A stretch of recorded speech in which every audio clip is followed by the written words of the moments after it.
Hello everyone, myself Dr. Sunny Kumar.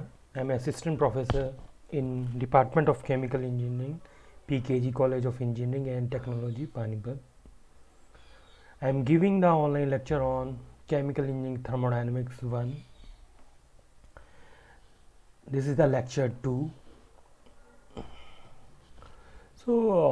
In the previous lecture, we have discussed about what is the thermodynamics and what is the scope and the limitation of the thermodynamics, and the system and the process and the surroundings we have defined, and how you can define the system surroundings for a system.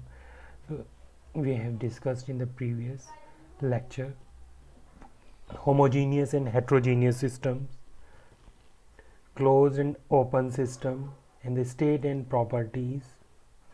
These 6 topics we have discussed in the previous lecture.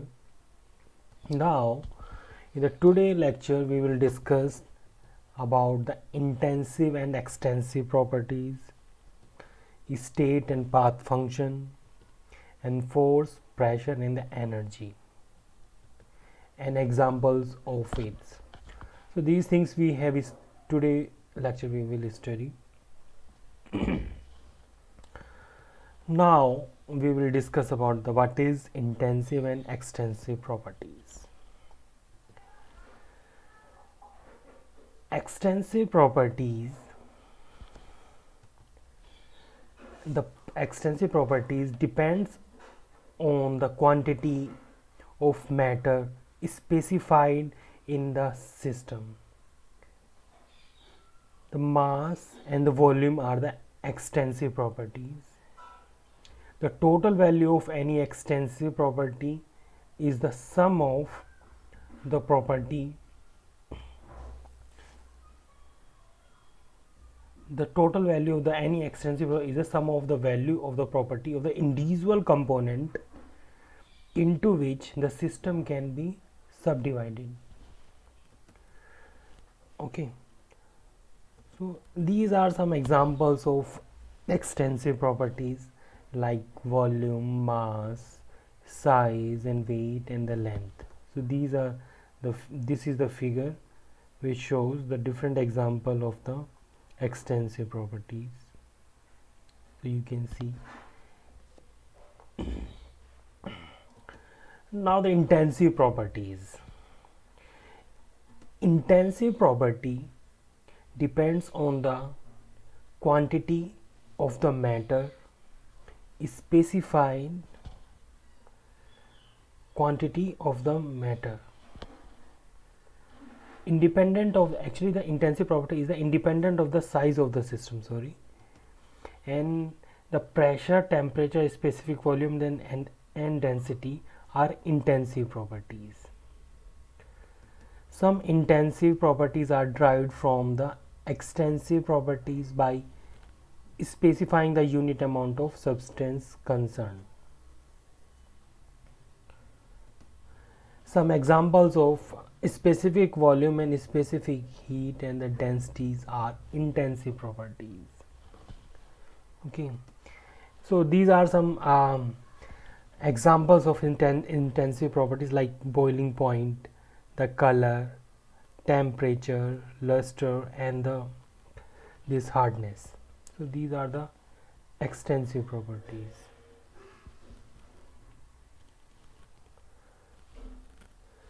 Okay. Generally, heat capacity is an extensive property and specific heat is intensive, because the intensive properties are independent of the amount of the substance. They decide specific characteristic of the substance in a given state. Okay, so now we will discuss about the state function.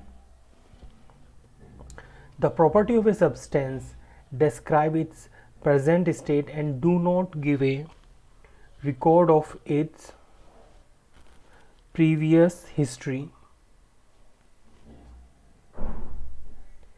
they are state function in the sense that they are fixed for a particular state of the system and do not in any way depends upon the past history or path by which the state are arrived. Example, when the change in the some property of M, suppose M is system and they have some properties change as it changes from state 1 to state 2 is always the same regardless of the process by which the changes is brought about. Now the path function. The value of the heat, work and accompanying a given change in the state vary with path from the initial to the final state. Example, some mass of hydrocarbons may be completely burned into the air at constant volume in a combustion chamber. This is example of path function. All the energy lost by the system appear as heat, no work being done. Hydrocarbon air system is converted to the mechanical work and remainder into heat in an internal combustion engine. So in engine this hydrocarbon is burned in the presence of air, so they created the mechanical work. So the path, it is a path function and the process is the path function. Okay, so these are some examples of the state function and the path function.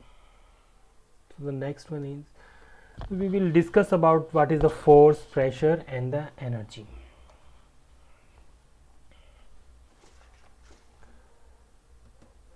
The force, according to the Newton's second law of motion, the force acting on a body is directly proportional to the time rate of change of movement.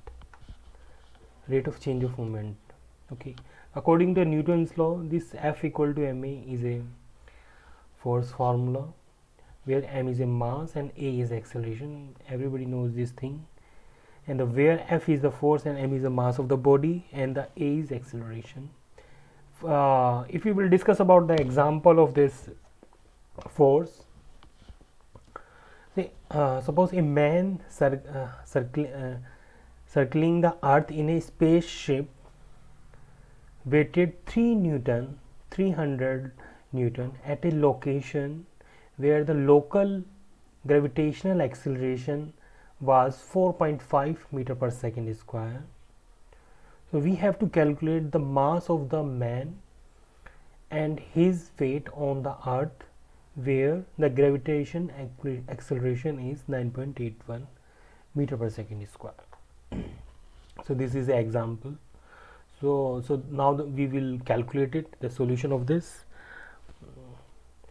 So the solution, the force generally we know that equal to the mass into acceleration, and this is the formula. So we know about the this force. It is a 300 Newton. You are seeing here 300 Newton, and we do not know about it because we want to calculate the mass of the man. So the acceleration is 4.5 meter per second. Local gravitational acceleration is given 4.5 meter per second square. So we have to calculate what will be the mass of the man.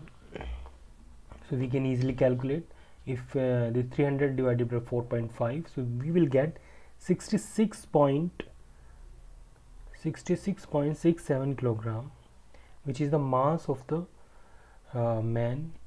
And if you will multiply with the earth gravitational gravity, so which is 9.81, so the mass of the man is 66.67, so this will be the weight of the man, 654 Newton. Okay, so this is the solution of this example. So now we will discuss about the pressure. So pressure is defined as a normal component of the force per unit area exerted by the fluid on a real or imaginary boundary. So the unit of this pressure is Newton per square meter square, which is also called Pascal. So this is how the force when you acting on a surface. So this is how we can say this is a pressure. This is representation of pressure.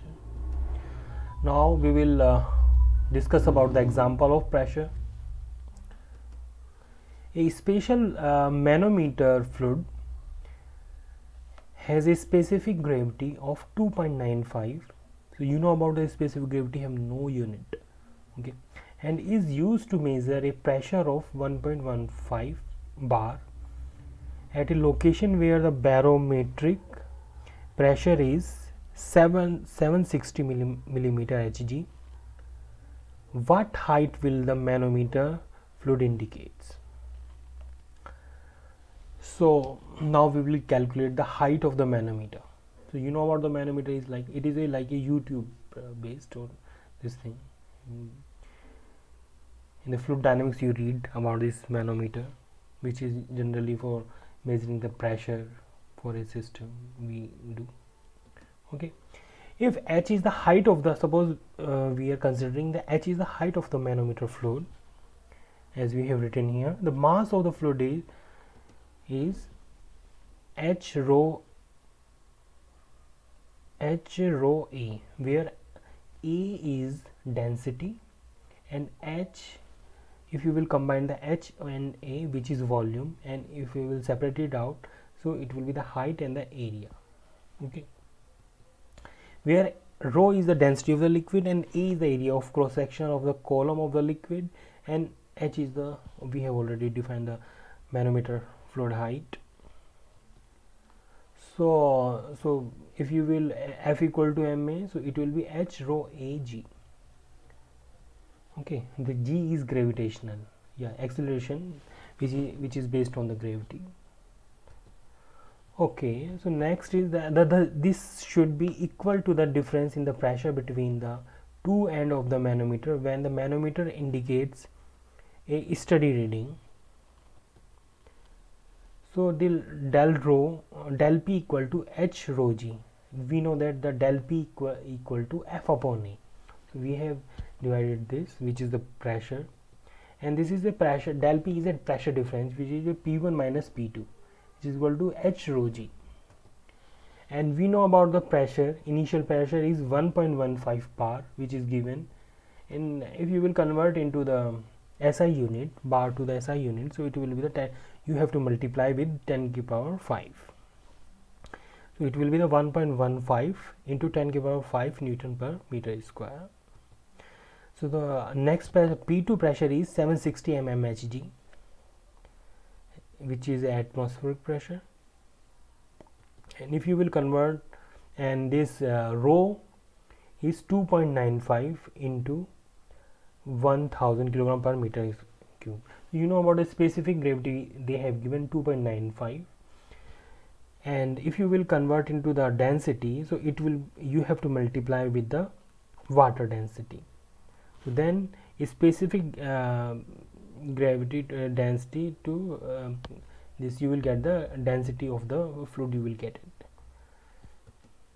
and the gravity, you know the amount, the 9.8 per meter per second square. And if you will calculate this, so you will get the height around 0.4727 meter. Okay, if you will put all these values in this equation, del p equal to h rho g, so you will get height 0.4727. So you have to also convert this 760 mmHg. So you have to also convert this one.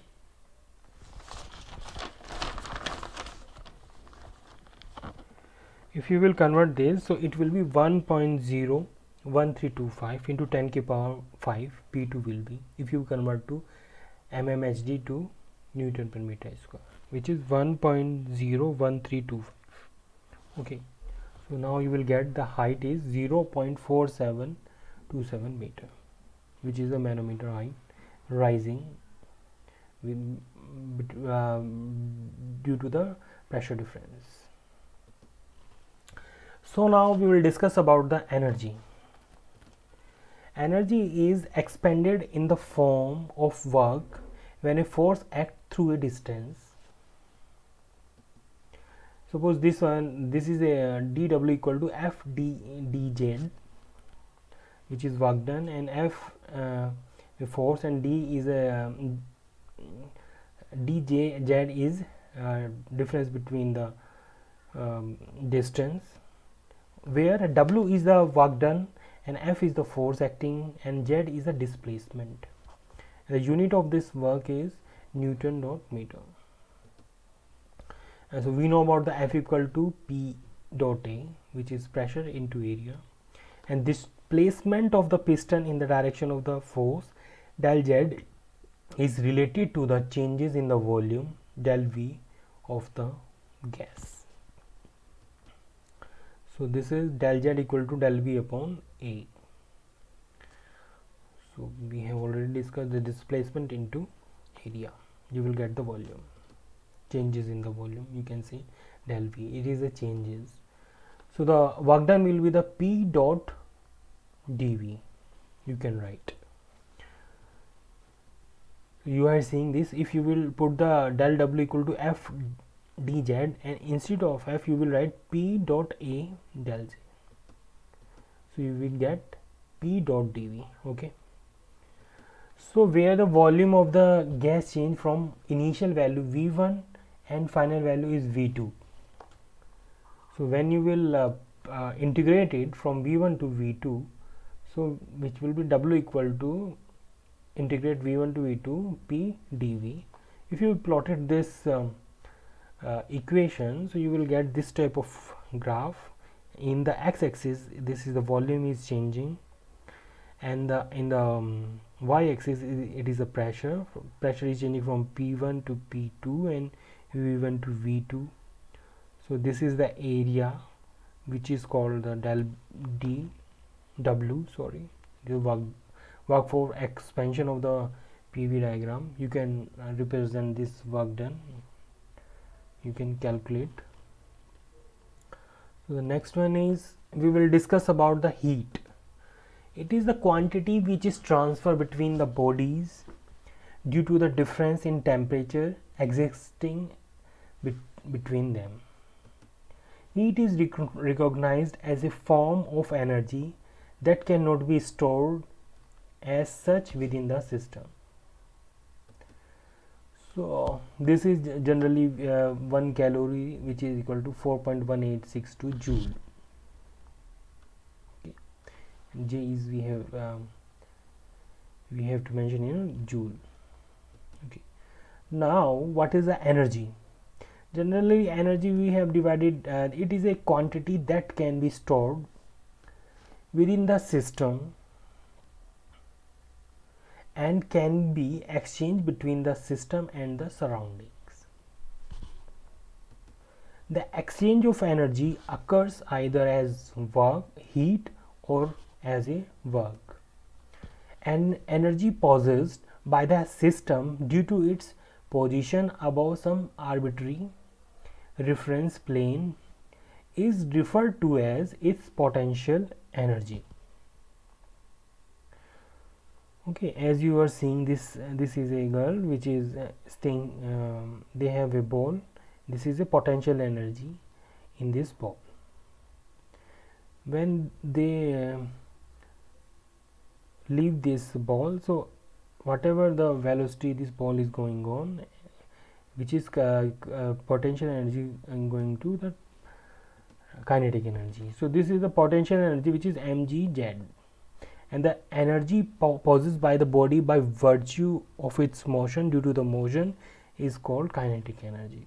So which is defined by 1/2 mu square or mv square. So this is the example you can see. And now we will discuss about the power. It is defined as a time rate of doing work, a rate of change of work with the respect of time. So its unit is joule per second. You can also write in the terms of watt. This is a SI unit. The next one is the example of this these energies are.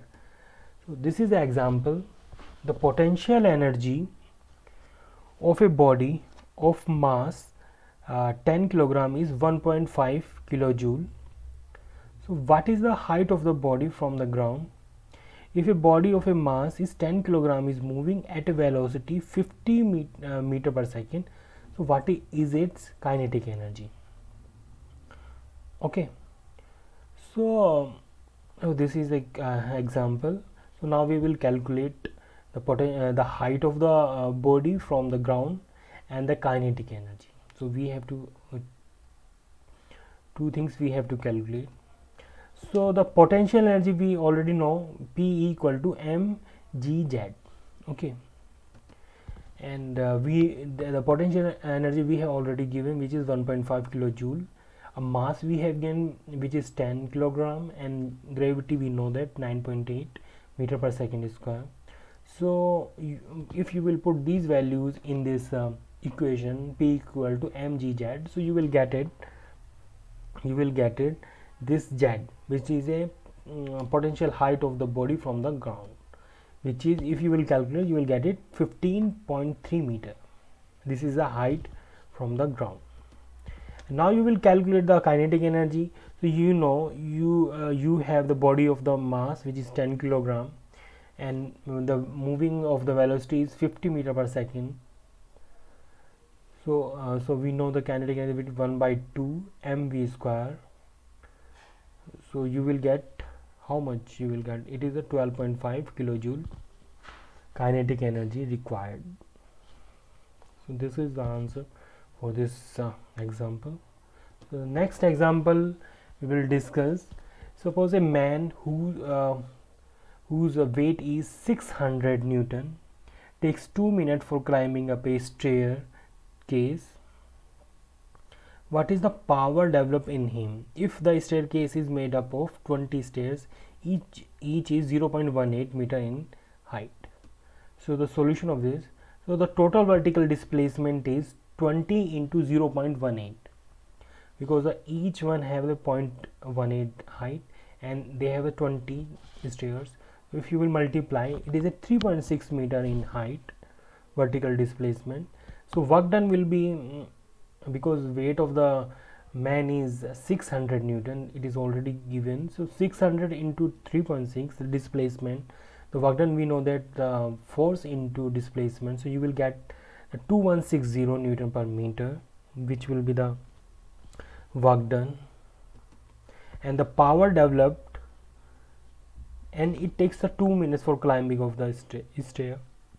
So if you will divide it by the time, so you will get the how much the power developed by the person, so which is 18 joule per second or watt. So this thing you will get it from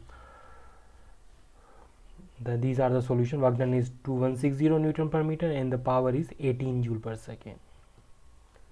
Okay, so the next example, suppose a nitrogen gas is defined in a cylinder and the pressure of the gas is maintained by the weight placed on the piston. The mass of the piston and the weight together is 50 kilogram. The acceleration due to gravity is 9.81 and the atmospheric pressure is 1.01325 bar. So we will assume that it is a frictionless piston. So we have to determine first the force exerted by the atmospheric piston and the weight on the gas if the piston is 100 millimeter in diameter. And another point, we have to calculate the pressure of the gas. If the gas is allowed to expand, pushing up piston and weight by 400 millimeter, so what is the work done by the gas in joule? So these three things, and the one another is what is the change in the potential energy of the piston and the weight after the expansion of in parts. So these four terms we have to calculate in this example. So the solution of this, so in the first case we have to calculate the total force acting on the gas. Suppose the force exerted on the atmosphere is, which is pressure into area. So the atmospheric pressure is 1.01325 into 10 to the power 5, and the area of this cylinder is, it is already given, which is 100 millimeter in piston diameter. So if you will millimeter in, so we have to change in the meter, and which is the area is pi r square, so if you will see this, so which is pi by 4, because it is a diameter, 100 meter diameter. So if you will calculate the force, so you will get 795.805 Newton. And if you will calculate the force exerted by the piston and the weight, so it will be, so we know that the mass is 50 kilogram and the gravity is 9.81, so you will get 490.5 Newton. So the total force acting on it, 795.805 plus 490.5, which is by the body weight. So the total force we will get is 1286.305 Newton. So the second is pressure of gas. So the force upon area, so pressure will be, the force is, we have already calculated 1286.305 Newton, and the area is pi by 4, and we know the diameter, so we can get the force, which is after the calculating, it is 1.6378 into 10 to the power 5 Newton per meter square. Okay, if you will convert into the bar, so it is 1.6378. And what will be the work done? So which is the force into displacement. So we know the force, and displacement is already given, which is 400. So you will get 514.5 joule. So the next is the change in the potential energy. So how much the changes in the potential energy? So which is mg del phi, 50 into 9.81 into 400 into 10 to the power minus 3. So you will get it 196.2 joule. So this is the total potential energy, you will get it. So these are the four problems we have solved in this example: potential energy, work done, pressure, and the total force. So now we will discuss in the today lecture, we have discussed about the intensive and extensive properties. The specific heat is a intensive property, and this the heat is extensive. So these things we have all discussed in the state and path function, the force, pressure, and energy. Examples we have discussed what are the different forces and pressure exerted, and how to calculate by the different examples. So this is the pressure, force per area, and this is the heat, and the kinetic energy and potential energy we have calculated, and we have, this is by the examples we have discussed in today's lecture. So in the next lecture we will discuss about the equilibrium state and the phase rule, and the reversible and irreversible process we will discuss in the next lecture. Okay, so and the examples of these phase rules and the equilibrium states and these processes we will discuss in the next lecture. So thank you very much for listening for this thermodynamics lecture, which is the chemical engineering thermodynamics 1.